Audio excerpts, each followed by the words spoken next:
আজকের সকালটা এইরকম ভাবেই আমাদের শুরু হয়েছিল। হ্যাঁ বন্ধুরা, সকাল সকাল ব্রেকফাস্ট সেরে আমি, মা, বোন সবাই চলে এসেছিলাম ছাদে বড়ি দেওয়ার জন্য। আর এই শীতকাল পরেই কিন্তু মানুষের বড়ি দেওয়ার ধুম লেগে যায়, কারণ সারা বছরের বড়ি কিন্তু এই শীতকালেই দিয়ে নেওয়া হয়। আমাদের গ্রামে যেহেতু বড়ি দেওয়ার চলটা অনেক আগে থেকেই আছে, আজকে যা রোদ দিয়েছে সেই জন্য মা ভাবলো আজকেই বড়িগুলো দিয়ে দেওয়া যাক, তাহলে শুকিয়ে যাবে, নয়তো বৃষ্টি তো লেগেই আছে। তো যাই হোক, আজকে কিন্তু দারুণ রোদ দিয়েছে। আর এইগুলো হচ্ছে কলাই ডালের বড়ি। আর এই কলাই ডালের বড়ি খেতে যেমন স্বাদ, ঠিক ততটাই কষ্ট কিন্তু এই বড়িগুলো দেওয়া। আর এইগুলো হচ্ছে আগের বড়ি, এগুলো মা আবার শোকাতে দিয়েছে রোদে।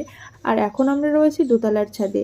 আজকে আসলে নিচে ছাদে হচ্ছে কাজ হচ্ছে, সেই কারণে দোতলার ছাদে এসেছি বড়ি দিতে, দেখতেই পাচ্ছ।